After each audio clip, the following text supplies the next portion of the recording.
जो नेक्स्ट जो टॉपिक है ना आपका, दैट इज टॉर्क। अब हम टॉर्क पढ़ने जा रहे हैं। तो टॉर्क अगर हम पढ़ने जा रहे हैं तो सबसे पहले तो देख के ही आपको पता लग जाना चाहिए कि क्या, इट्स अ वेक्टर क्वांटिटी। पहला पॉइंट जो आपको देख के पता लगना चाहिए, it's a vector quantity, right. दूसरा पॉइंट क्या है कि टॉर्क जो है ना, टॉर्क टॉर्क एक गवर्निंग फैक्टर है ऑफ द रोटेशन। दूसरा क्या लिख सकते हैं, torque is a governing factor, is a governing factor for rotation, right. ये गवर्निंग फैक्टर है फॉर अ रोटेशन। तीसरा, that is the moment of a force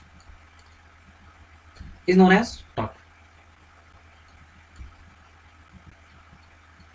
torque, तो यहाँ पे 3 पॉइंट लिखे हैं, जिसमें से पहला क्या है, वेक्टर क्वांटिटी, इजीली समझ आ जाएगा।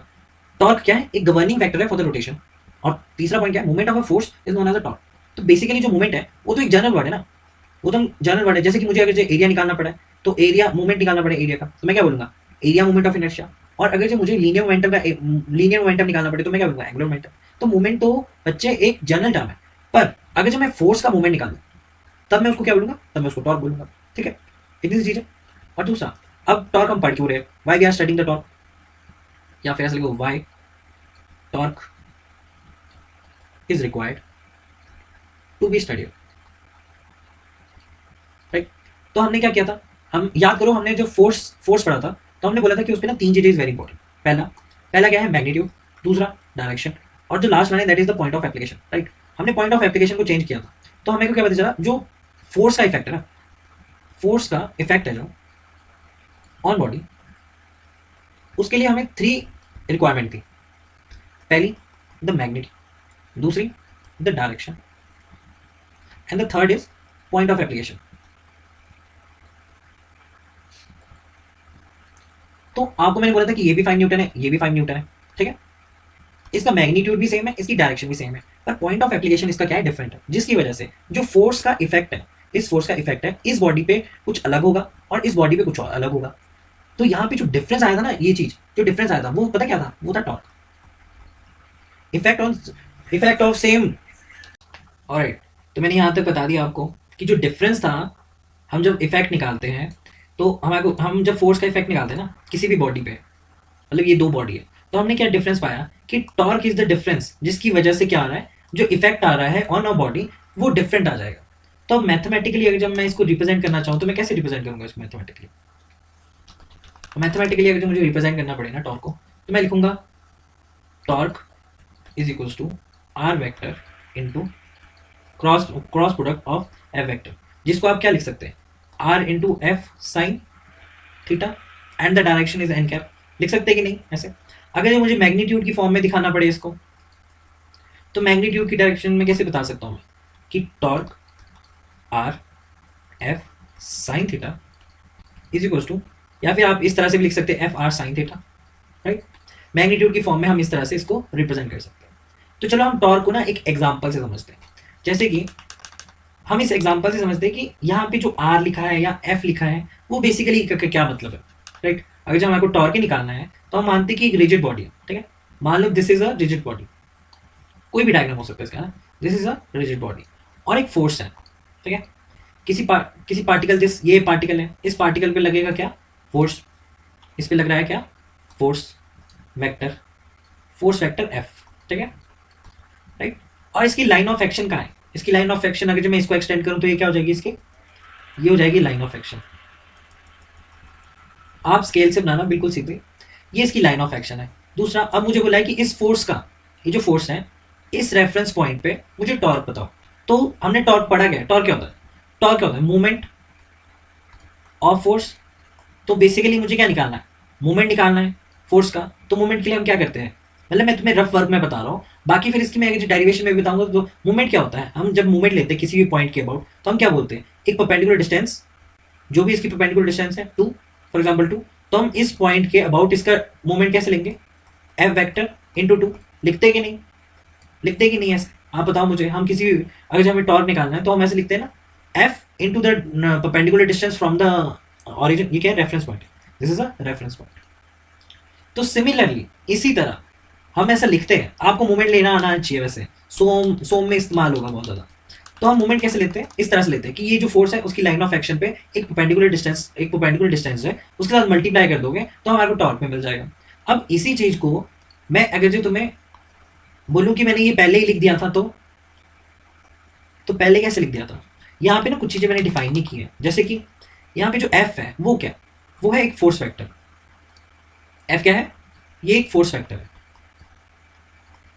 और मुझे इसी एफ का टॉर्क निकालना है ना। तो इस एफ का टॉर्क निकालना है और साथ में इसके आर वेक्टर है। तो क्वेश्चन आएगा कि आर वेक्टर क्या है।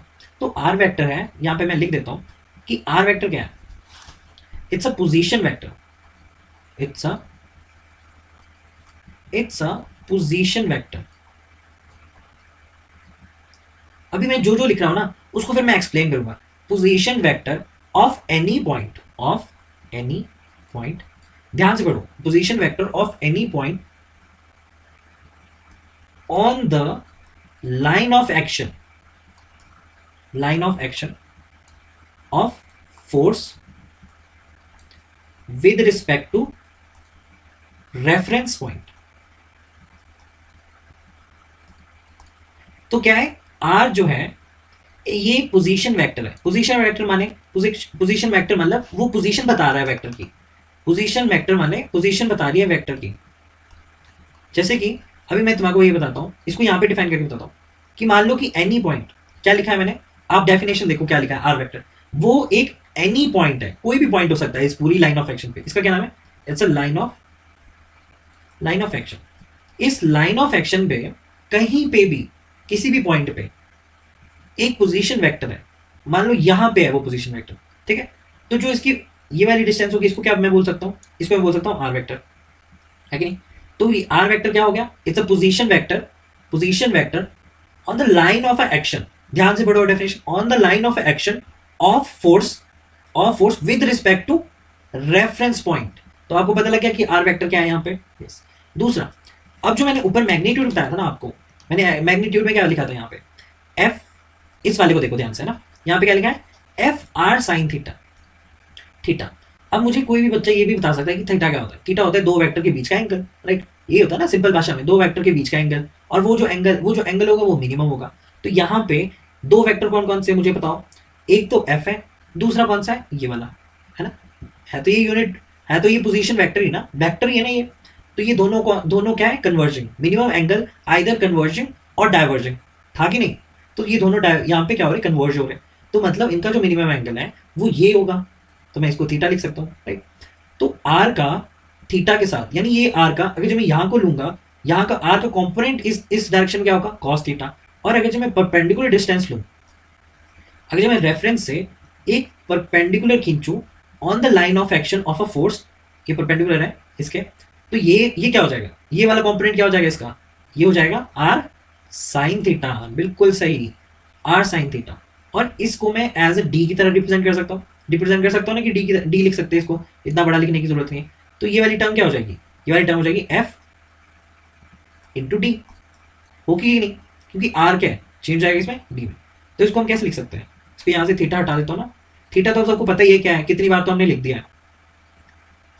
टॉर्क इज इक्वल्स टू, अब देखो ध्यान से देखो क्या लिख रहा हूं मैं, torque is equals to the force into the perpendicular distance. और यही चीज क्या कोई मुझे बता सकता है, ये चीज मैंने पहले भी बताई आपको, पहले कब बताई थी, जब मैंने 2 लिखा था। तो force into the perpendicular distance, और जो हमने डेरिवेशन से किया है, मतलब डेरिवेशन से तो नहीं किया पर स्टिल हमने जो एनालाइज किया है वो सेम ही है। तो इसका मतलब क्या है, जब भी मुझे कभी निकालना हो टॉर्क ऑफ एनी फोर्स, तो मैं क्या करूंगा, एक परपेंडिकुलर डिस्टेंस लूंगा, उस परपेंडिकुलर डिस्टेंस में क्या, इस परपेंडिकुलर डिस्टेंस से मल्टीप्लाई कर दूंगा मैं ये फोर्स को। और जो साइन कन्वेंशन है, साइन कन्वेंशन कौन कौन से, पहला 2 ही होते हैं, रोटेशन में ना 2 ही होते हैं, कौन सा, या तो प्लस या तो माइनस। और प्लस हम अगर जो आपने बोला कि क्लॉकवाइज, तो ठीक है मैंने बोला क्लॉकवाइज, नहीं तो माइनस हम लेंगे एंटी क्लॉकवाइज, ठीक है। क्लॉकवाइज को हम पॉजिटिव लेंगे और एंटी क्लॉकवाइज को क्या लेंगे हम, और एंटी क्लॉकवाइज को क्या लेंगे, नेगेटिव लेंगे। क्लॉकवाइज एंड एंटी क्लॉकवाइज, ठीक है। तो ये चीज पता लगी आपको, डायरेक्शन मतलब ये डायरेक्शंस है, डायरेक्शन लिख लो। अभी बेसिकली तुम अगर जो मुझे बताना चाहो कि टॉर्क अगर जो मैं इसका लिखूं तो क्या होगा, उसकी डायरेक्शन अगर मुझे बतानी पड़े तो क्या होगा। अभी इसका मैं कैसे बोल सकता हूँ, ये जो एफ है और ये परपेंडिकुलर डिस्टेंस है, ये किस डायरेक्शन में है, जैसे कि यहाँ पे अभी मैं बना के दिखाता हूँ, जैसे कि ये परपेंडिकुलर डिस्टेंस है और ये फोर्स है ना, ये फोर्स है, और ये मान लो ये जो डिस्टेंस है दैट इज 2, मान लो डिस्टेंस है, और ये रेफरेंस पॉइंट है।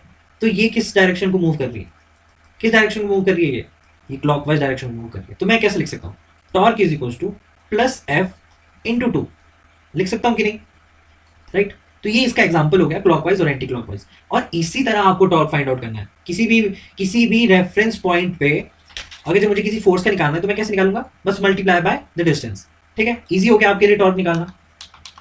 अब मैं ऐसा एग्जांपल लेता हूं जिसमें कि एक फोर्स नहीं, दो फोर्स लग रही है, ठीक है। Let just take an example, अभी मैंने एक फोर्स का लगाया ना, ठीक है। अब ये क्या मान लिया मैंने, मान लो ये क्या है, रिजिड बॉडी। क्या बोला इसको मैंने, it's a rigid body. Rigid body बताया ना, जिसकी जो डिफॉर्मेशन है वो क्या है, with respect to the other dimensions बहुत ही छोटी है, तो हम इसको रिजिड बॉडी की तरह ट्रीट कर सकते हैं, राइट। अब मान लो एक फोर्स है, जैसे पहले लग रही थी वैसी फोर्स कर देते हैं यहाँ पे, ऊपर से नीचे लगने वाली, राइट। मान लो कि ये फोर्स है, ये पहली फोर्स है। हमने बोला कि दो फोर्स के बारे में हम कर रहे हैं कि दो फोर्स में हम कैसे करेंगे डील। और एक फोर्स लग रही है यहां से, राइट। तो ये दो फोर्स होगी, एक फोर्स ये, एक फोर्स ये, F1 F2। अच्छा, ये बॉडी के पार्टिकल में लग रही है कि नहीं, कि रिजिड बॉडी क्या है, it's a combination of infinite number of a particle, है ना। और एक रेफरेंस पॉइंट दे दिया, एक रेफरेंस पॉइंट दे दिया, दिस इज रेफरेंस पॉइंट। तो अब स्टेप्स क्या है, स्टेप्स क्या है, अगर जी मुझे टॉर्क निकालना तो स्टेप्स क्या है, सबसे पहले मेरे को क्या करना पड़ेगा, इनकी लाइन ऑफ एक्शन बनानी पड़ेगी, दोनों की लाइन ऑफ एक्शन बनाओ, ठीक है। ये भी एक लाइन ऑफ एक्शन होगी, एक इस फोर्स की लाइन ऑफ एक्शन होगी, कंप्लीट हो गया लाइन ऑफ एक्शन। चलो हमने लाइन ऑफ एक्शन बना दी इन दोनों की। फिर हमारे को क्या बनाना है, फिर जो इसमें शॉर्टकट तरीका है वो ये है, वो शॉर्टकट तरीका बता रहा हूं मैं आपको। इसमें शॉर्टकट तरीका क्या है, मेरे को बस परपेंडिकुलर ड्रॉ करना है, जिस भी फोर्स की मैं बात करूंगा उसी का मेरे को रेफरेंस पे परपेंडिकुलर ड्रॉ करना है। तो इसका परपेंडिकुलर क्या हो जाएगा, ये इसका परपेंडिकुलर हो जाएगा, और इसका परपेंडिकुलर क्या हो जाएगा, ये हो जाएगा। अभी जो परपेंडिकुलर मैंने बनाया ना, इसका मेरे को डिस्टेंस बता दो, या फिर मेरे को इसका क्या बता दो, मैग्नीट्यूड बता दो। अब मान लो कि ये है आपका D1 और ये है आपका D2, तो बस इतना सा काम है, बाकी खत्म। तो यहाँ पे लिख देता हूँ D1 बनाओ और D2 बनाओ, बात खत्म। Draw a perpendicular with respect to reference point, ठीक है। ये शॉर्टकट तरीका है आपको चीजों को देखने का। तो इस टाइम पे मेरे को टॉर्क का मुझे निकालना पड़े, तो मैं टॉर्क कैसे निकालूंगा, मैं लिखूंगा torque with respect to reference point O। ये पता लग गया ना मैंने क्यों लिखा है, ये इसलिए लिखा है क्योंकि with respect to reference O, ये ऐसे नहीं कि इनिशियल, ये रेफरेंस O की वजह से। तो टॉर्क ऑफ F1 और टॉर्क ऑफ F2, सिंपल। अब F1 और F2 का टॉर्क क्या है, इसका क्या है, अच्छा पता है ना तुम्हारे को क्या निकालते हैं हम। अभी हमने जो लास्ट रिजल्ट निकाला, लास्ट रिजल्ट क्या है, देखो ध्यान से देखो, F इंटू डी। अच्छा मैंने ढंग से लिखा, अच्छा चलो मैं लिख देता हूँ। जो हमने लास्ट रिजल्ट निकाला है ना, that is equal to F D, F into D, ठीक है। तो ये लास्ट रिजल्ट है विच इज, जिसको आप हाईलाइट करके लिख सकते हैं, इसको आप हाईलाइट करके लिखो, अच्छे से लिखो इसको, और यहाँ पे स्टार भी बना दो, कि जब भी तुम देखो तो तुम ये देखो कि टॉर्क को हम निकालते कैसे, तो बस ये पता होना चाहिए, ये वाली इंपॉर्टेंट है इक्वेशन, ठीक है। बाकी सब मत देखना, बाकी सब में बस ये कि रिवीजन के लिए तुम्हारे को इजी हो जाएगा, इसलिए सीधा उसी पे ही जाना जो कि इंपॉर्टेंट है। तो टॉर्क क्या लिख सकते हैं, F1 multiply by D1 plus F1 into D2, लिख सकते कि नहीं, F1 इंटू D2। अब अभी मैंने साइन कन्वेंशन नहीं लिखा, तो यहाँ पे थर्ड क्या है, sign convention. Sign convention, sign convention क्या हो गया, मैंने क्या बोला था, जो क्लॉकवाइज डायरेक्शन होगी ना दैट विल बी पॉजिटिव, और जो एंटी क्लॉक होगी वो नेगेटिव होगी। तो चलो मेरे को बताओ, अब अगर जो तुम मूवमेंट लोगे, अब दोनों फोर्स को बनाओ, इजी इजी करने के लिए ना, यहाँ पे तो बहुत ही वो हो जाएगा। ये रेफरेंस पॉइंट है, ये हमारा लगा F1। अब मेरे को बताओ इसकी इस डायरेक्शन में क्या होगी, ये क्लॉकवाइज होगी, होगी कि नहीं। और दूसरा क्या है, ये रेफरेंस पॉइंट है, और दूसरा ये फोर्स है, इस पे परपेंडिकुलर बनाओ, इसकी कौन सी डायरेक्शन होगी, इसकी होगी एंटी क्लॉकवाइज। तो इसकी क्या होगी, प्लस क्लॉकवाइज, और इसकी क्या होगी, माइनस क्लॉकवाइज, एंटी क्लॉकवाइज। तो यहाँ पे मैं इसके साथ क्या लगा दूंगा, माइनस से, और साथ में मैं ये भी लिख दूंगा कि ये क्या है, ये क्लॉकवाइज है और ये एंटी क्लॉकवाइज। अब जो फाइनल आंसर होगा, अब मुझे बताओ कि जो फाइनल आंसर होगा वो क्या होगा, फाइनल जो आंसर होगा वो क्या होगा, वो क्लॉकवाइज होगा या एंटी क्लॉकवाइज होगा, बताओ। अगर जो किसी ने बोला है क्लॉकवाइज तो बेटा गलत है, और किसी ने बोला एंटी क्लॉकवाइज तो बेटा वो भी गलत है। वो बताएगा हमारे को आंसर, अब जैसी जैसी वैल्यू होगी ना उसी हिसाब से हमारे को आंसर बताएगा। इसलिए खुद से कोई असम्पशन नहीं करना कि क्लॉकवाइज आएगी कि एंटी क्लॉकवाइज आएगी, वो तुम्हारे को आंसर ही बता देगा ऑटोमेटिकली। ठीक है, अगर जी यहाँ पे अगर जी F1 का रेफरेंस पॉइंट से डिस्टेंस कम हुआ तो उस केस में एंटी क्लॉकवाइज, या फिर ज्यादा हुआ तो फिर क्लॉकवाइज। ठीक है, खुद से कोई असम्पशन नहीं बनाना इसमें। तो ये हमने क्या पढ़ा है अभी तक, टॉर्क पढ़ा है। क्या पढ़ा है हमने, टॉर्क पढ़ा है। और इस टॉर्क में इंपॉर्टेंट क्या है, बस एक चीज बता दो मुझे, इस टॉर्क में इंपॉर्टेंट क्या है। बाकी ये सब तो आपकी इन्फॉर्मेशन के लिए मैंने लिखा है ना, कि टॉर्क बेसिकली अगर जो आपको बताना हो तो टॉर्क क्या है, इट्स अ मूवमेंट। ठीक है, किसी भी फोर्स का अगर मुझे मुझे मुझे मूवमेंट बताना है तो वो टॉर्क हो जाएगा। राइट, और क्या, it's a governing factor of rotation. और भी लिख सकते हैं आप, अगर जो आपको ESC में ऐसे लिखने को आए तो आप ऐसे सब कुछ लिख सकते हैं। पर बेसिकली जो इंपॉर्टेंट है वो क्या है, वो ये है F/d।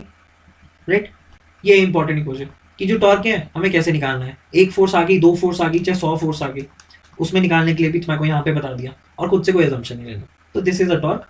अब नेक्स्ट पढ़ेंगे हम न्यूटन के laws. Okay, the laws of motion. Next जो टॉपिक है that is Newton law of motion. Newton के 3 लॉ है, right. First law, second law and third law. अभी हम न्यूटन का फर्स्ट लॉ पढ़ेंगे for a particle and for a body, and Newton का third law पढ़ेंगे। Right, पहले ये दो पढ़ लेंगे क्योंकि अभी हम स्टैटिक कर रहे हैं ना, सेकंड लॉ हम बाद में पढ़ लेंगे। ठीक है, तो अभी मैंने क्या बोला कि न्यूटन का फर्स्ट लॉ क्या होता है। Newton first law, right. देखो न्यूटन का फर्स्ट लॉ मैं इस तरह से लिखूंगा, अभी लिख देता हूं, न्यूटन फर्स्ट लॉ। राइट, तो बेसिकली न्यूटन का फर्स्ट लॉ क्या बोलता है ना, if the net external force acting on a particle is equals to 0, then the acceleration will also be 0. Right, अभी हम किसके लिए पढ़ रहे हैं, अभी हम पढ़ रहे हैं फॉर अ पार्टिकल। यहाँ पे लिख दो फॉर अ पार्टिकल। तो बेसिकली न्यूटन का फर्स्ट लॉ क्या बोल रहा है, ये बोल रहा है कि net external force acting on a particle. अभी हम पार्टिकल की बात करें ना, जब हम बॉडी करेंगे तो क्या लिखेंगे, net external force acting on a body. अभी हम पार्टिकल लिखेंगे तो net external force acting on a particle is equal to 0, then the acceleration will also be equal to 0। यानी जो इसमें हमें पता करना है, दैट इज द फोर्स है, that is the cause. Force cause है ना, फोर्स की वजह से क्या आता है, इफेक्ट आता है। राइट, तो यहाँ पे फोर्स क्या है, कॉज है, और इफेक्ट क्या है, एक्सेलरेशन। तो इस केस में न्यूटन का फर्स्ट लॉ हो रहा है कि जितने भी नेट एक्सटर्नल फोर्स किसी भी पार्टिकल पे कर रहे हैं एक्ट, तो उस पे लगने वाला, उस पे आने वाला जो एक्सेलरेशन है ना, वो भी 0 होगा। और एक्सेलरेशन दो तरीके से 0 हो सकता है। कैसे कैसे हो सकता है, यहाँ पे लिख देते हैं, चलो यहाँ पे लिखते हैं, एक्सेलरेशन इज इक्वल टू 0, और ये हो सकता है दो तरीके से। राइट, पहला क्या है, और ये हो गया दूसरा। ठीक है, तो पहला है जब वेलोसिटी जो है ना वो 0 होगी, यानी मैं बोलूँ at rest, particle at rest पे होगा। जब रेस्ट पे होगी कोई चीज तो क्या होगा, उसकी मूवमेंट क्या है, 0 ही है, तो वेलोसिटी क्या हो जाएगी, 0। सिमिलरली अगर जो वेलोसिटी किसी की कांस्टेंट है तो उस केस में जो एक्सेलरेशन है वो क्या हो जाएगा, 0 हो जाएगा ना, द कांस्टेंट वेलोसिटी। राइट, तो अब आपको पता चल गया कि net external force acting on a particle is equal to 0, तो एक्सेलरेशन जो है वो भी 0 हो जाएगा। और एक्सेलरेशन 0 दो केस में होगा, दैट इज वेलोसिटी या तो 0 है, या तो वेलोसिटी 0 है। ठीक है, या तो फिर वेलोसिटी जो है वो कांस्टेंट है। ये चीज पता लगी। राइट, अब जो न्यूटन की लॉज पढ़ते हैं ना, बेसिकली हमने न्यूटन की लॉ कैसे बोले, अभी मैंने कैसे बोला न्यूटन का लॉ, मैंने बोला कि एक्सटर्नल फोर्स जो एक्ट कर रही है, पूरी पूरी जितनी भी फोर्सेज एक्ट कर रही है किसी भी बॉडी या पार्टिकल पे, वो 0 है, और एक्सेलरेशन फिर 0 होगा, उसके बाद 0 होगा।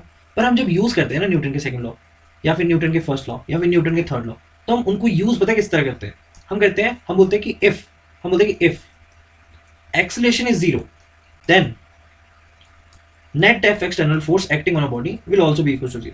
अब तुम्हें समझ नहीं आया होगा, तो इसको समझाने के लिए ऐसे समझो कि मान लो कि तुम्हारी बॉडी में रैशेज हो गए, राइट, रैशेज हो गए, या किसी को इन्फेक्शन हो गया, तो जो इन्फेक्शन है उसकी वजह क्या है, उसकी वजह कुछ भी हो सकती है, जैसे तुमने मशरूम खा लिए या तुम्हें बिच्छू पुट्टी लग गई है।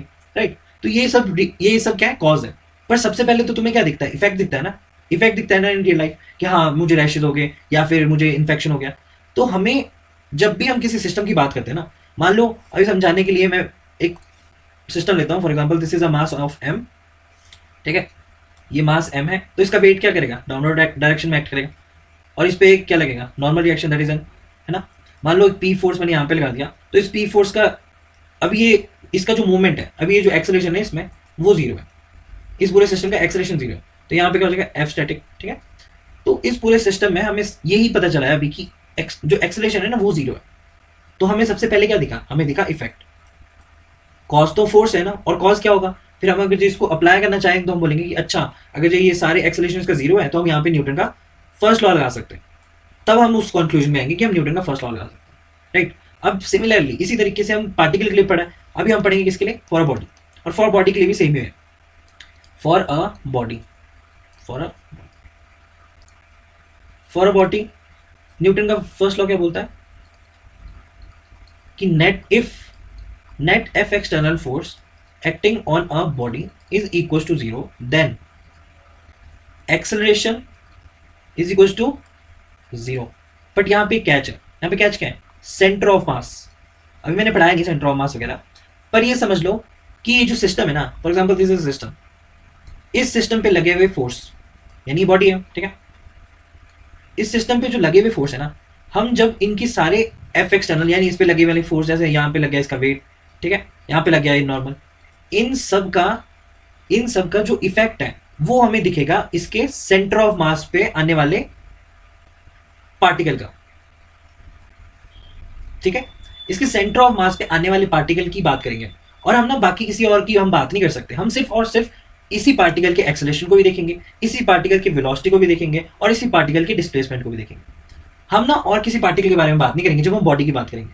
तो हम क्या बोल सकते हैं कि ए सी एम क्या लिख सकते हैं, अगर जो हमें डिफाइन करना पड़े तो हम क्या लिखेंगे, it's a acceleration of particle, acceleration of particle at centre, इस सेंटर में ना अभी, एट सेंटर ऑफ मास, इस पूरे मास के सेंटर में, तो मास ऑफ अ बॉडी। अभी पढ़ाया नहीं है पर स्टिल तुम ये समझ सकते हो, अभी मैंने जो भी बोला उससे समझ सकते हो कि जो भी फोर्स लग रहा है ना पूरी बॉडी में, उसका जो इफेक्ट देखेंगे हम, वो इफेक्ट सिर्फ और सिर्फ उसकी एक्सेलरेशन एट सेंटर ऑफ मास पे देखेंगे, बाकी हम किसी और चीज में नहीं देखेंगे। और मैंने पहले ही बताया कि एक्सेलरेशन जीरो कब होगा, दो केस में एक्सेलरेशन जीरो होगा, ठीक है, एक्सेलरेशन एट सेंटर ऑफ मास। पहला केस क्या है, पहला केस क्या है इसका, और दूसरा केस क्या है। पहला केस वेलोसिटी, अब मैंने वेलोसिटी के लिए भी क्या बोला, हम सिर्फ और सिर्फ इसके सेंटर ऑफ मास वाले पार्टिकल पे देखेंगे। वेलोसिटी या तो जीरो है यानी एट रेस्ट, या फिर कांस्टेंट है यानी velocity of centre of mass is constant. तो इसी दो केस में acceleration at the centre of mass will be zero. तो बेसिकली तुम्हारे को क्वेश्चन में acceleration is equal to zero भी आ सकता है, या फिर आपको आ सकता है कि velocity at the centre of मास क्या है, जीरो है, या velocity of the centre of मास क्या है, कांस्टेंट है। तो बेसिकली यही दो तरीके हैं जिससे हम न्यूटन के फर्स्ट लॉ लगा सकते हैं, ठीक है। बस तुम्हें देखना क्या है कि वहां पे एक्सेलरेशन क्या है, देखना कैसे है हमारे को कि एक्सेलरेशन क्या है, या तो जीरो है, या तो वेलोसिटी जीरो है, या तो वेलोसिटी कांस्टेंट, ठीक है। अब एक एग्जांपल लेते हैं, इसको अंडरस्टैंड तुमने देख लिया क्या है, अब अंडरस्टैंडिंग कब बनेगी, जब तुम एग्जांपल देखोगे। तो फॉर एग्जांपल मान लो कि हम सिस्टम ले रहे हैं, राइट, ये एक सिस्टम है, ये सिस्टम है एक रफ सरफेस पे, रफ सरफेस पे, राइट, इसको रफ सरफेस लिख दो। दूसरा, और इसका जो फोर्स है, इस पे लगने वाला जो फोर्स है दैट इज 5 न्यूटन, ठीक है, मान लो अभी के लिए इट्स 5 न्यूटन, राइट, और इसका जो मास है दैट इज एम। तो इसका वेट क्या हो जाएगा, वेट, इसकी एफबीडी बनाऊंगा मैं, और ये क्या है, surface, it's a rough surface, rough surface, ठीक है। तो इसकी अगर जो मैं एफबीडी बनाऊं सिर्फ और सिर्फ इस मास की, तो इस मास की क्या है, ये इसकी एफबीडी होगी, इसका वेट का है, डाउनवर्ड डायरेक्शन में वेट करेगा, दैट इज वेट, और अपवर्ड डायरेक्शन क्या होगा, क्योंकि ये सरफेस है ना, तो इस सरफेस से क्या आएगा, नॉर्मल रिएक्शन, तो ये नॉर्मल रिएक्शन हो गया। इस साइड को अगर जो 5 न्यूटन का फोर्स लग रहा है और इसकी एक्सेलरेशन जो है वो जीरो है, तो इस केस में एफ एस क्या हो जाएगा, एफ एस इसके ऑपोजिट होगा, एग्जैक्टली ऑपोजिट डायरेक्शन में होगा, और सेम इन मैग्नीट्यूड होगा कि नहीं। अगर जो एक्सेलरेशन जो है इस पूरे सिस्टम की क्या है, जीरो है, तो इस केस में हमें क्या पता है कि न्यूटन का फर्स्ट लॉ लगाना है, राइट। लेकिन अच्छा तुम्हारा क्वेश्चन होगा कि सर एक्सेलरेशन जीरो कैसे आया, एक्सेलरेशन जीरो बच्चा कैसे आया ना, क्योंकि देखो दीज ये जो सारे फोर्सेज है ना, दीज फोर्सेज का ये हमने क्या बनाया, ये हमने क्या बनाया, कॉज। अब इसका इफेक्ट बनाओ, इसका इफेक्ट बनाते हैं, इसका इफेक्ट जो है क्वेश्चन में ही दे रखा था वैसे कि एक्सेलरेशन जीरो है, अब इसका ना इफेक्ट बनाते हैं, ये इसका हमने इफेक्ट बना दिया। क्या वर्टिकल डायरेक्शन में कोई मूवमेंट हो रहा है, कोई चल रहा है, ऊपर नीचे हो रहा है, नहीं हो रहा है ना, तो इसका एक्सेलरेशन क्या है, जीरो। इस साइड एफ स्टैटिक भी 5 न्यूटन ही है, ठीक है। मान लो कि हमारे को क्वेश्चन में दे दिया कि एफ स्टैटिक की जो मैक्सिमम लिमिट है वो कितनी है, 10 न्यूटन। तो ये तो ऑटोमेटिक बात है कि 10 न्यूटन के बाद ही वो चलेगा, है कि नहीं। तो फिर हम क्या बोल सकते हैं कि जो एक्सेलेरेशन एट हॉरिजॉन्टल डायरेक्शन है ना वो भी जीरो है।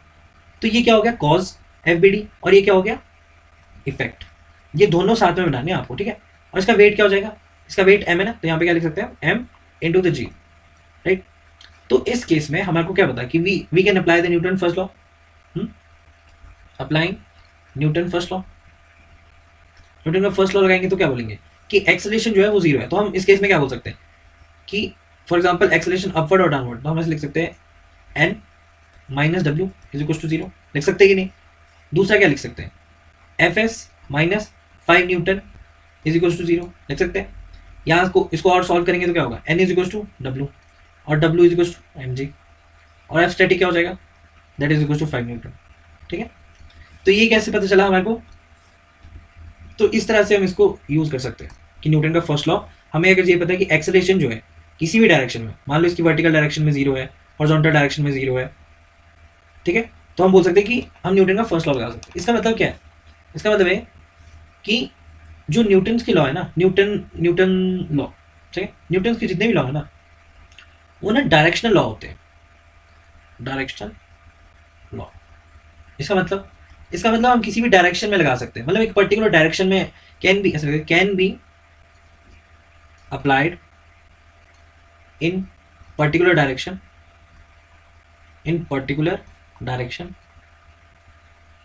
राइट। फॉर एग्जाम्पल एक्सेलरेशन जो है हॉरिजॉन्टल का जीरो है, तो हम क्या निकाल सकते हैं, net F external force of horizontal is also zero. Acceleration अगर जो वर्टिकल का जीरो है तो हम क्या बोल सकते हैं, net F external force acting on a vertical direction is also zero. तो हम क्या बोल सकते हैं, इट्स अ डायरेक्शनल लॉ। यानी जैसे मैंने अभी लगाया, अभी तुम्हें पता नहीं चला मैंने ये रूल लगाया, लेकिन देखो क्या है कि इसकी ना जो वर्टिकल डायरेक्शन में एक्सेलरेशन है वो तो जीरो है, और जो हॉरिजॉन्टल डायरेक्शन में है वो भी जीरो है। तो हम क्या बोल सकते हैं कि वर्टिकल डायरेक्शन में भी हम क्या लगा सकते हैं, न्यूटन का फर्स्ट लॉ लगा सकते हैं, और न्यूटन का सेकंड लॉ भी हम किस में लगा सकते हैं, हॉरिजॉन्टल डायरेक्शन। और इस चीज को चेंज कैसे कर सकते हैं, फॉर एग्जाम्पल यहाँ पे अगर जीरो ना हो, नॉट इक्वल टू जीरो, तो यहाँ पे हम ना न्यूटन का फर्स्ट लॉ नहीं लगा सकते। अगर ये acceleration is not equal to zero है ना, तो हम यहाँ पे न्यूटन का फर्स्ट लॉ नहीं लगाएंगे, यहाँ पे फिर लगाएंगे हम न्यूटन का सेकंड लॉ, जो बोलता है F external force is equal to mass into acceleration, yes, rate of change of linear momentum, right. ये पता चल गया तुम्हारे को। हमने क्या क्या पढ़ा, फॉर अ बॉडी पढ़ लिया, बॉडी पढ़ लिया ना, हाँ फॉर अ बॉडी पढ़ लिया, और फिर पढ़ लिया हमने किसका, हमने पढ़ा पार्टिकल का। तो ये है न्यूटन का फर्स्ट लॉ। अब न्यूटन के फर्स्ट लॉ में हम और एग्जांपल करना चाहे तो वो भी कर सकते हैं, ठीक है। मान लो ये अभी हमने हॉरिजॉन्टल का केस लिया, अब मान लो ये वर्टिकल का केस है, राइट। हर एक एग्जांपल से आपको ना क्लैरिफिकेशन मिलती रहेगी। जैसे कि ये हॉरिजॉन्टल सरफेस है, उसमें एक इंक्लाइंड एंगल पे, थीटा एंगल पे हमने एक ब्लॉक रख दिया ऑफ मास m।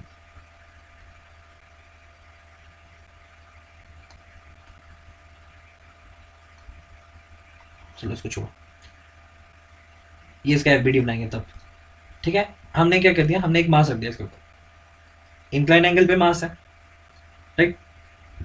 पर जो इसकी मास है ना, ये दिस इज m। तो इसका अगर जो मुझे ये क्वेश्चन है, क्वेश्चन की तरह ही समझो इसको, और दिस इज एंगल थीटा। अब हम इसकी एफबीडी बनाते हैं, ठीक है, इसको छोड़ दो।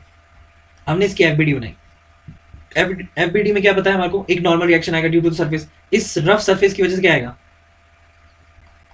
एक नॉर्मल रिएक्शन आएगा, और इसका वेट क्या है, हमेशा डाउनवर्ड डायरेक्शन में। तो इसका वेट डाउनवर्ड डायरेक्शन में क्या होगा, वेट नॉर्मल डायरेक्शन में क्या होगा, इसके नॉर्मल यहाँ से बनेगा, राइट। हम वेट के दो कंपोनेंट ले सकते हैं, तो बेसिकली क्या है, जैसे कि यहाँ पे थीटा है तो ये भी थीटा हो जाएगा, राइट। जैसे कि ये थीटा है ना, ये थीटा है। अब मान लो हमने इसकी लाइन ऑफ एक्शन बढ़ा दी, ये जो है ना एन नॉर्मल, इसकी लाइन ऑफ एक्शन बढ़ा दी, और यहाँ से हमने एक सीधा लाइन खींच दी। हमें क्या पता है, ये परपेंडिकुलर है, जैसे 90, ये क्या हो जाएगा 90। तो ये वाला क्या हो जाएगा, that will be 90 minus theta, हो जाएगा कि नहीं, ये भी 90 माइनस थीटा हो जाएगा, थीटा माइनस 90 माइनस थीटा। अगर ये 90 माइनस थीटा है ना, तो ये जो ये वाला पार्ट है ये क्या हो जाएगा, 90 माइनस 90 माइनस थीटा, यानी ये प्लस हो जाएगा, 90 90 कट गया, बच्चा क्या थीटा, तो ये क्या हो जाएगा, ये भी थीटा। तभी मैंने बोला कि ये थीटा है, राइट। मान लो इसकी लाइन ऑफ एक्शन हमने बढ़ा दी, तो ये वाला एंगल थीटा हो गया। तो हम अगर जो कंपोनेंट ऑफ दिस फोर्स यानी वेट के कंपोनेंट ले इस डायरेक्शन में, तो क्या हो जाएगा, डब्ल्यू कॉस थीटा, और इसके इस डायरेक्शन में ले तो क्या हो जाएगा, डब्ल्यू साइन थीटा, है ना। कॉम्पोनेंट करने तो आते हैं ना, किसी को कॉम्पोनेंट करना हो, in the direction of a theta will be cos theta, outside the angle will be W sine theta. तो इस पूरे केस में ये हमने क्या बनाया, ये हमने बनाया इसका एफ बी डी, है ना, कॉस का। और एक्सेलेरेशन का अगर मुझे बनाना पड़े तो मैं कैसे बनाऊंगा, ये एक्सेलेरेशन है, हमें पता है कि एक्सेलेरेशन किसी भी डायरेक्शन में नहीं हो रही, तो हम बोले कि ए इज इक्वल टू जीरो और ए इज इक्वल टू जीरो। तो हम इन दोनों केस में क्या लगा सकते हैं, न्यूटन के फर्स्ट लॉ, न्यूटन के फर्स्ट लॉ लगा सकते हैं ना। तो हमने क्या किया, इसको मिटा दूं, मैं इसको मिटा देते हैं तो ज़्यादा साफ दिखेगा आपको, इसको मिटा देते हैं।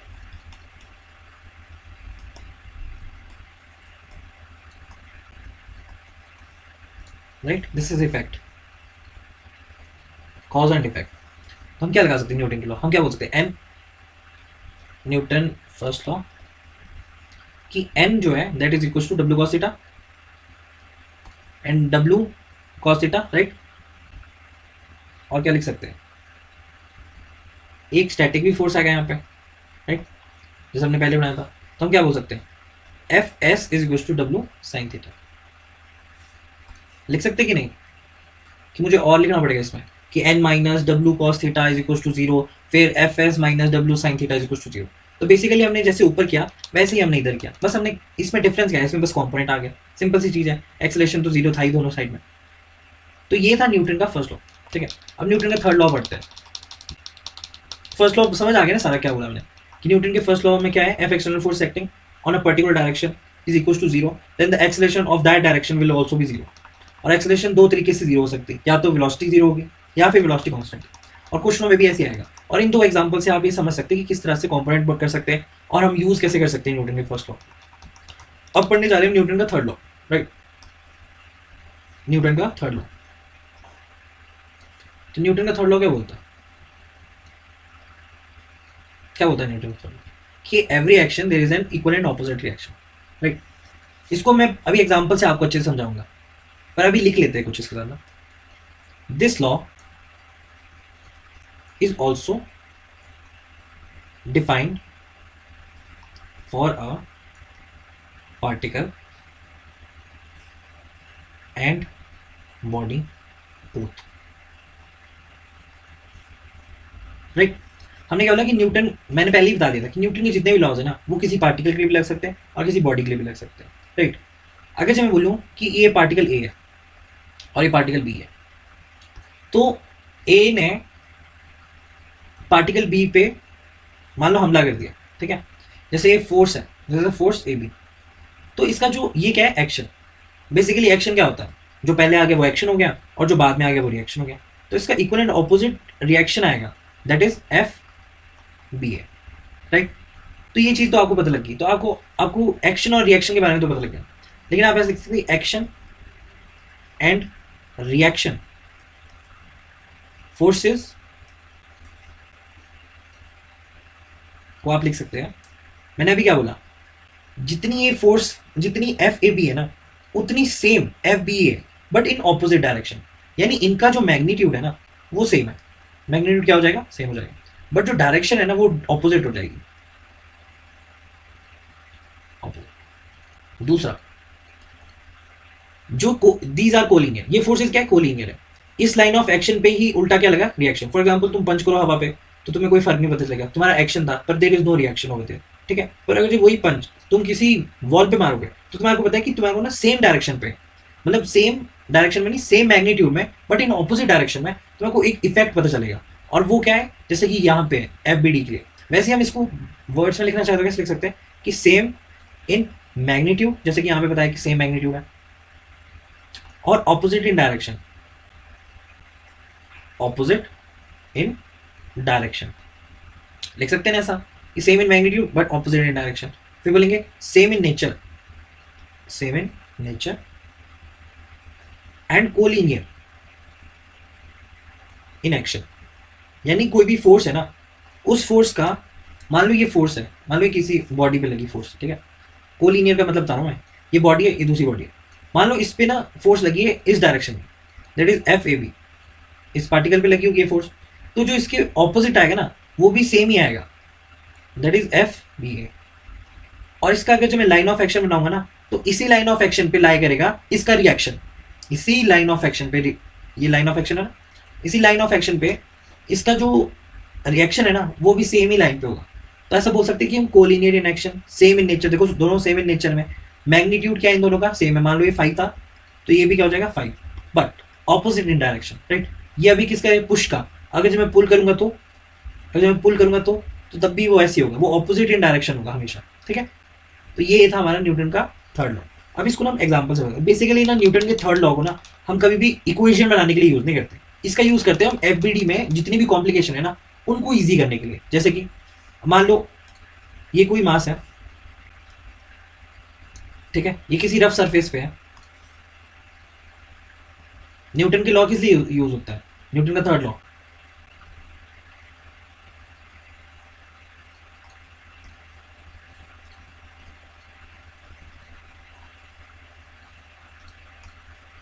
राइट, ये कनेक्टेड है, ऐसे समझो कि ये कनेक्टेड है, ठीक है, ये कनेक्टेड है इसके साथ। तो आपको क्या पता है कि ये जो सरफेस है दैट इज रफ, ये मास क्या है m। अब मुझे बताओ इसकी एफबीडी मैं कैसे बनाऊंगा, एफबीडी एग्जांपल, इसकी एफबीडी क्या होगी, ये मास है, इस पे एक नॉर्मल रिएक्शन आएगा एंड वेट डाउनवर्ड डायरेक्शन में, राइट। ये किसकी बनाई मैंने, m की, मास m की बनाई। अब मैंने सरफेस की बनानी है, ये क्या हो गया, एक्शन, ये भी क्या हो गया, एक्शन। अब इसका रिएक्शन बनाते हैं, ये सरफेस है, सरफेस अगर जी एन ऊपरली साइड को लग रहा है तो इसका रिएक्शन भी क्या होगा, नीचे की साइड को लगेगा ना, ऑपोजिट इन डायरेक्शन। तो ये बोल सकते हैं हम कि रिएक्शन जो है उस सरफेस के अंदर जा रहा है, ठीक है, ऐसा बोल दो कि सरफेस के अंदर जा रहा है। तो ये रिएक्शन क्या हो जाएगा, सेम सेम इन मैग्नीट्यूड, ये भी एन हो जाएगा। अगर जब हम सरफेस की बात करें, अगर जो मैं अर्थ की बात करूं, अभी जो सरफेस है और इसके बाद क्या है अर्थ, अगर जो मैं अर्थ की बात करूं तो ये रही हमारी प्यारी धरती। तो हमारे पास जो वेट है, दिस इज वेट, इसका एक्शन नीचे डाउनवर्ड डायरेक्शन में लग रहा है, तो इसका रिएक्शन क्या होगा, अपवर्ड डायरेक्शन में। तो इसका रिएक्शन क्या होगा, अपवर्ड डायरेक्शन में। तो वेट क्या है यहाँ पे, रिएक्शन, राइट। पर हम जब भी एफबीडी बनाते हैं ना तो हम एक्सटर्नल फोर्सेस को इंक्लूड करते हैं, क्योंकि ये वाला रिएक्शन और ये वाला न्यूटन का ये जितना भी नॉर्मल है ये दोनों एक दूसरे को काट देंगे, राइट, क्योंकि ये भी बराबर है।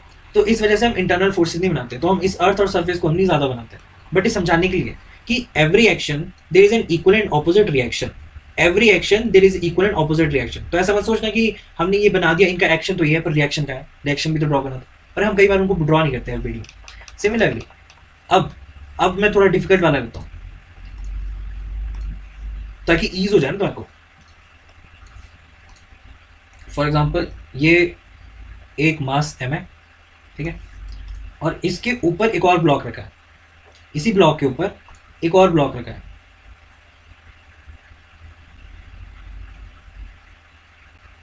ठीक है, इसके ऊपर एक और ब्लॉक रखा है और ये किसी सरफेस पे है, देखिए सरफेस पे। ये दूसरा एग्जांपल यहाँ पे लिखता हूँ, सेकंड एग्जांपल, राइट। इसका मास क्या है, इसका मास मैं m2 मान लूँ और इसका मास मैं मान लूँ m1, और ये क्या है सरफेस, ठीक है, और ये क्या है रफ। इस केस में पता क्या है कि m2 एंड m1 के बीच में ना नो रिलेटिव मोशन, यानी उन दोनों के बीच में कोई रिलेटिव मोशन नहीं है, वो दोनों चल नहीं रहे हैं एक दूसरे के रिस्पेक्ट में, ठीक है। बट m1 एंड जो सरफेस है ना वो मोशन में, उन दोनों के बीच में रिलेटिव मोशन हो रहा है, रिलेटिव मोशन। बात आई समझ में कि जो m2 है और m1 है इन दोनों के बीच में no relative motion, but m1 और जो सरफेस है ना इन दोनों के बीच में क्या है, रिलेटिव मोशन हो रहा है, ठीक है, दिस सरफेस। इसका मतलब क्या है, मतलब कि m2 ना चल रहा है, m2 चल रहा है, लेकिन m2 ना उसके साथ साथ चल रहा है, पर वो दोनों साथ में नहीं चल रहे, मतलब वो दोनों ऐसे नहीं कि वो भी अलग मोशन में है ये भी अलग मोशन में है। तो बेसिकली अगर जब मैं इसका एफबीडी बनाऊं तो वो क्या होगा, जैसे मैं m2 को बनाता हूँ तो m2 का क्या होगा, ये मान लो m2 है, m2 का वेट डाउनवर्ड डायरेक्शन में लगेगा, राइट, और अपवर्ड डायरेक्शन क्या लगेगा, that is m2 g। Upward direction में एक नॉर्मल आएगा, क्योंकि ये भी अगर जो सरफेस है ये भी इसका सरफेस ही है ना, तो इससे एक नॉर्मल आएगा, वो क्या होगा n2, राइट। और सिमिलरली अगर जब मैं किसका बनाऊँ m1 का बनाऊँ तो m1 का क्या हो जाएगा, M1 के ऊपर एक ब्लॉक है, मान लो ये M1 है, एक वेट डाउनवर्ड डायरेक्शन में लगेगा दैट इज M1G, एक नॉर्मल ऊपर को आएगा दैट इज N1। यहां पे N2 क्या है, एक्शन। वेट क्या है, ये भी एक्शन है, एक्शन ही होते हैं ना, हमने ऊपर पढ़े। तो इस N2 का जो एक्शन है ना, अभी हमने जो पहले ऊपर पढ़ा, तो उस इस मास M के नीचे क्या था, सरफेस था, तो हम सरफेस को तो ड्रॉ नहीं करते, पर उसका रिएक्शन तो था ना, दैट इज N, था कि नहीं।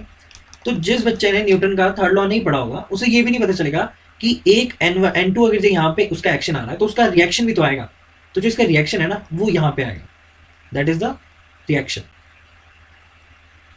ठीक है, जिसने नहीं पढ़ा होगा उसको नहीं पता चलेगा ये कि उसका ये भी आएगा। और मान लो कि अगर मैं ऐसा बोलूँ कि ये जो नीचे वाला है ना, ये 10 न्यूटन की फोर्स से 10 न्यूटन की फोर्स लगाई इस पर, ठीक है, तो हमें क्या बताएं 10 न्यूटन की फोर्स है, लेकिन एफ स्टैटिक की लिमिट 5 न्यूटन, तो इसका मतलब अभी चल रहा है ब्लॉक, है ना, इसको हमने अज्यूम किया, तो इसका मतलब अभी ब्लॉक चल रहा है, तो इसके ऑपोजिट डायरेक्शन में क्या आएगा, फ्रिक्शन आएगा।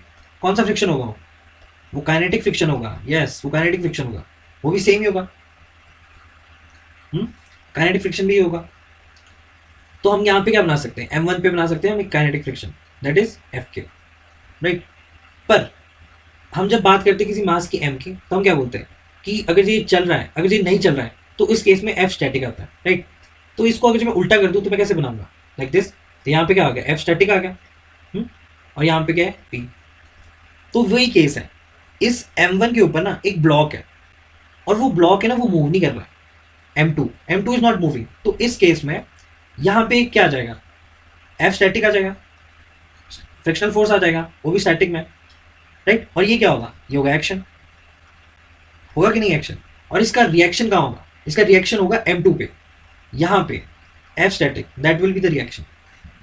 समझ आया। अगर हम न्यूटन का थर्ड लॉ नहीं पढ़ पाते तो हमारे को हम इतनी अच्छे से उससे ड्रॉ नहीं कर पाते, राइट। तो हम इसका FBD बना दिया पूरा, हमें क्या पता चल गया, इसका जो एक्शन है, इस एक्शन की वजह से एक रिएक्शन प्रोड्यूस होगा M2 पे, राइट। नेक्स्ट जो हम टॉपिक पढ़ने जा रहे हैं दैट इज द इक्विलिब्रियम, ठीक है। इक्विलिब्रियम बच गया था पिछले क्लास में। Equilibrium, equilibrium basically two types के हैं। बेसिकली इक्विलिब्रियम क्या है, इसका मतलब है कि नेट एक्सटर्नल फोर्स, अगर जो कोई भी सिस्टम इक्विलिब्रियम है ना तो उसमें लगने वाले सारे फोर्सेस जीरो होंगे, और torque for a particular direction, torque जो है एक्स एक्सटर्नल किसी एक पर्टिकुलर पॉइंट पे जीरो होगा, राइट। ये दो ही केस है जहां पे हम क्या बोलते हैं कि अगर जब हम फोर्स की बात करें, फोर्स जो जीरो है तो हम उसको ट्रांसलेशनल इक्विलिब्रियम बोलते हैं, ट्रांसलेशनल इक्विलिब्रियम बोलते हैं। और दूसरा है रोटेशनल, ठीक है, दूसरा है रोटेशनल इक्विलिब्रियम, राइट। यानी कोई भी सिस्टम इक्विलिब्रियम में है ना तो उस पर लगने वाले सारे एक्सटर्नल फोर्सेस बराबर हो जाएंगे जीरो के। और मेरे को क्या पता है कि जो न्यूटन्स की लॉ है वो क्या है, डायरेक्शनल लॉज है। तो डायरेक्शनल लॉज मीन्स कि मैं अगर जो एक्सटर्नल फोर्स निकालूं हॉरिजॉन्टल डायरेक्शन में तो वो बराबर होगा जीरो के, और अगर जो मैं नेट एक्सटर्नल फोर्स निकालूं वर्टिकल डायरेक्शन में तो वो भी क्या हो जाएगा, जीरो हो जाएगा। और रोटेशनल इक्विलिब्रियम के केस में क्या बोल सकते हैं कि जहां पे किसी भी point, for example this point के बारे में बात करो तो ये ए पॉइंट है, तो इस पॉइंट के अबाउट जो नेट एक्सटर्नल फोर्स है ना वो तो जीरो है ही, पर नेट एक्सटर्नल फोर्स टॉर्क वो भी जीरो होगा, ठीक है। तो ये दो चीजें, फॉर एग्जांपल जैसे मैं कोई एक क्वेश्चन लेता हूँ, क्वेश्चन से आपको ज्यादा समझ आएगा, है ना। मान लो कि ये क्वेश्चन लेते हैं, राइट, और यहां पे हमारे को दिया है लेडर, ठीक है। ये क्या है, इट्स अ लेडर, ये है सरफेस और यहां पे है लेडर, ये सरफेस है, राइट। और गिवन क्या क्या है हमारे को, गिवन है कि ये क्या है, इट्स अ लेडर, ठीक है। हमें क्या दिया है, हमें दिया है weight of the ladder, weight of ladder that is equal to W। और क्या दे दिया है कि जो सरफेस है वो रफ है, सरफेस जो है वो नहीं, सरफेस हम रफ स्मूथ लेते हैं, इस बार हम स्मूथ लेते हैं, ठीक है। पिछले बार हम रफ लेते हैं, इस बार स्मूथ लेते हैं, सरफेस इज स्मूथ। और बोल दिया कि इसका FBD बनाओ और हमें बताओ कि जो रिएक्शंस है, फॉर एग्जांपल यहाँ से भी एक रिएक्शन आएगा, यहाँ से भी एक रिएक्शन आएगा, तो यहाँ से क्या आएगा, अभी हमने क्या पढ़े थे, नॉर्मल्स आते हैं, कोई भी सरफेस होता है हमने क्या बोलते हैं मास है, इससे नॉर्मल आएंगे, तो यहाँ पे भी तो नॉर्मल ही आएगा ना, तो मान लो यहाँ से एक नॉर्मल आ गया एन, और यहाँ से भी एक नॉर्मल आ गया एन, ठीक है। अब इसके पॉइंट्स दे देते हैं, ठीक है। इसको मान लो ए, इसको मान लो बी, तो यहाँ पे क्या हो जाएगा, that is equal to N A, ये क्या हो जाएगा एन बी। और किसी भी मास का क्या होता है, वेट होता है। तो ये भी लेटर है, इसका लेटर क्या है, इसका सी जी पे एक्ट करेगा वेट, ठीक है। मान लो ये रहा इसकी सी जी, सेंटर ऑफ मास लिख देते हैं। और ये क्या करेगा, सेंटर ऑफ मास नहीं, सेंटर ऑफ सी जी, ये इसके सी जी पे एक्ट करेगा, और ये इसका वेट डाउनवर्ड डायरेक्शन में एक्ट कर रहा है, ठीक है। ये वेट है, ये बिल्कुल सीधा है, ये है ना, that is weight, weight of this letter. और इसकी जो लेंथ है वो मान लो एल है, तो ये किस पे आ जाएगा, एल बाई टू पे। ये भी क्या हो जाएगा, एल बाई टू पे, लेटर है एल बाई टू पे। और यहाँ पे मान लो किसी ने फोर्स लगा दिया है, फोर्स पी, और इस फोर्स पी की वजह से ना ये पूरा सिस्टम जो है ना इक्विलिब्रियम पे आ गया। तो हम क्या लिख सकते हैं, फॉर इक्विलिब्रियम, हमने पढ़ा क्या अभी, फॉर इक्विलिब्रियम जो नेट एक्सटर्नल फोर्सेज है फॉर अ पर्टिकुलर डायरेक्शन वो क्या हो जाएगा, जीरो। और टॉर्क जो है किसी पर्टिकुलर पॉइंट पे एक्सटर्नल में इज इक्वल टू जीरो। तो ये दो केस हो गए। तो अगर मैं बोलूँ कि ठीक है, मैंने बोला कि एक्स डायरेक्शन में, मान लो कि एक्स डायरेक्शन में या फिर horizontal, F horizontal is equal to zero. तो हॉरिजॉन्टल फोर्सेज कितनी है, पहले तो ध्यान से देखो भी हॉरिजॉन्टल फोर्सेज कौन कौन सी है। तो ये एंगल थीटा दे दिया उसने, ये एंगल थीटा दे दिया। अगर ये एंगल थीटा है तो ये वाला क्या हो जाएगा, ये भी एंगल थीटा हो जाएगा। इसकी लाइन ऑफ एक्शन भी बढ़ा दो, ये थीटा हो गया।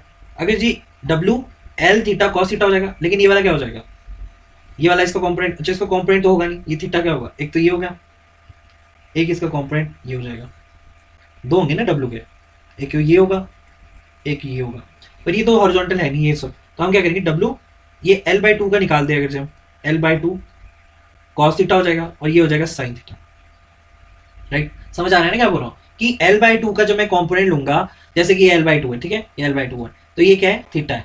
अब जब मैंने इस साइड को लिया तो क्या आ जाएगा, इसका L by two cos theta, और जब मैंने इसका आउटसाइड द एंगल लिया तो क्या हो जाएगा, L by two sine theta. समझ आ रही है ना बात। और ये जो वेट है, ये वेट डाउनवर्ड डायरेक्शन में एक्ट कर रहा है, तो इसके कॉम्पोनेंट लेने की कोई जरूरत नहीं है, क्योंकि वो कॉम्पोनेंट किसी भी फोर्स में इसका हेल्प नहीं करेंगे, ठीक है। तो हम डब्ल्यू के ले नहीं रहे, हम किसके ले रहे हैं, सिर्फ हम ले रहे हैं एल बाई टू के, ठीक है, क्योंकि ये हेल्प करेगा हमारे को, क्योंकि हमने क्या निकाला है, टॉर्क। और टॉर्क मैंने पढ़ा रखा है, टॉर्क क्या होता है बेसिकली, यानी टॉर्क क्या होता है बताओ, एफ इंटू डी होता है कि नहीं, परपेंडिकुलर डिस्टेंस। तो हमारे को परपेंडिकुलर डिस्टेंस तो चाहिए होगा ना, तो ये चीज आपको पता लगी, ठीक है। अच्छा, तो ये हमने इसका कॉम्पोनेंट निकाल लिया एल बाई टू। तो अब मुझे क्या पता है, अब मुझे पता है कि जितने भी ये हॉरिजॉन्टल फोर्सेस है ना, इन सबको बराबर कर देता हूँ। तो अगर जो हॉरिजॉन्टल फोर्सेस देखे तो कौन कौन से बताओ, एन ए और पी के बाद है कोई और नहीं है। तो आप क्या लिख सकते हैं, N A minus P is equal to zero, या फिर N A is equal to P. तो यहाँ पे मैं क्या लिख सकता हूँ, normal at point A is equal to P, that is the applied force due to which the system is in equilibrium, ठीक है। ये चीज यहाँ से आ गई, क्योंकि मैंने बोला था ना कि डायरेक्शनल लॉ होते हैं। तो अगर जब मैं हॉरिजॉन्टल की बात कर रहा हूँ तो मैं फिर वर्टिकल वाले कोई फोर्सेस नहीं लूंगा, ये सारे फोर्सेस ही है ना, दीज आर द फोर्सेस, ये भी फोर्स है, पी भी फोर्स है, ये भी फोर्स है, ये भी फोर्स है। तो हमने क्या बोला कि जितने भी फोर्सेस इस पूरे सिस्टम में एक्ट कर रहे हैं वो सब जीरो है। तो हॉरिजॉन्टल डायरेक्शन में आने वाले जितने भी फोर्सेज है वो भी जीरो होंगे। तो उस केस में N A is equal to P आ गया। अब मैं वर्टिकल की लेता हूँ, तो मैंने बोला कि vertical F vertical is equal to zero. अब मुझे बताओ वर्टिकल फोर्सेज कौन कौन से हैं, फोर्सेज कौन कौन से, एक तो डब्ल्यू हो गया, एन बी हो गया, तो बस ये दो ही तो है।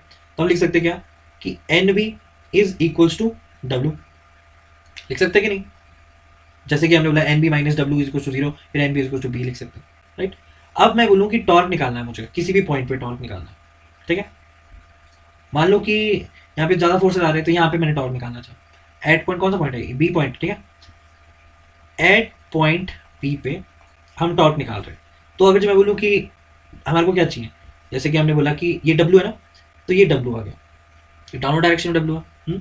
और इस पार्टिकल का रेफरेंस पॉइंट क्या हो जाएगा, जो मैंने पहले पढ़ाया था, तो इसका रेफरेंस पॉइंट ये हो गया ना। तो यहाँ पे जैसे इसका रेफरेंस पॉइंट, तो मुझे क्या पता है कि रेफरेंस पॉइंट से एक परपेंडिकुलर डिस्टेंस पता लग जाए तो मैं इसका टॉर्क निकाल सकता हूँ अबाउट दिस। ये क्या हो गया, एंटी क्लॉकवाइज हो गया। तो मैं क्या बोल सकता हूँ, डब्ल्यू इंटू ये कौन क्या है यहाँ पे, L by two sine theta, तो लिख L by two sign theta, लिख सकते कि नहीं, तो यहाँ पे हो गया ना। Next L by two sine theta. दूसरा, अब और कौन सी फोर्स है भाई, और कौन सी फोर्स, ये तो इसी पॉइंट से पास करे, तो एन बी एंड जो पी है इनका कोई टॉर्क नहीं आएगा। और फिर बच्चा कौन सा, डब्ल्यू हो गया, अब बच्चा एन ए, तो एन ए को भी बढ़ाओ, एन ए दिस डायरेक्शन में, तो इसकी लाइन ऑफ एक्शन आगे बढ़ाओ। और रेफरेंस पॉइंट अगर चाहिए, ध्यान से देखो ना, अगर जब मैं इसकी लाइन ऑफ एक्शन आगे बढ़ा दूंगा तो रेफरेंस पॉइंट ये हो गया, ये हो गया रेफरेंस पॉइंट। तो ये वाली डिस्टेंस मुझे पता लग जाए तो मैं इसका क्लॉकवाइज डायरेक्शन में निकाल सकता हूँ, दैट इज एन ए, क्या है ये, एन ए। इसका क्लॉकवाइज डायरेक्शन में निकाल सकता हूँ। तो ये वाली क्या है, बेसिकली ये क्या है, पूरी डिस्टेंस क्या है, ये एल है ना। ध्यान से देखो ना, ये जो लेटर है, ये जो बड़ा वाला ट्रायंगल है, दिस इज एल। अभी हमने इसका L/2 किया था यहाँ से, ये तो एल है और ये क्या है, थीटा। अब एल का ये वाला कॉम्पोनेंट क्या हो जाएगा, एल कॉस थीटा होगा कि नहीं, एल कॉस थीटा। तो एल कॉस थीटा है तो वही तो परपेंडिकुलर डिस्टेंस भी तो यही हो जाएगी, एल कॉस थीटा ही नहीं हो जाएगी। तो इस केस में अगर से मैं लिखना पड़े एन, फिर मैं क्या बनूंगा, टॉर्क क्या होगी, टॉर्क होगी N A into the perpendicular distance क्या है, L cos theta, L cos theta. ठीक है, तो दो दो निकाल दिया हमने। और ये क्या है, ये क्लॉकवाइज डायरेक्शन में यानी प्लस डायरेक्शन।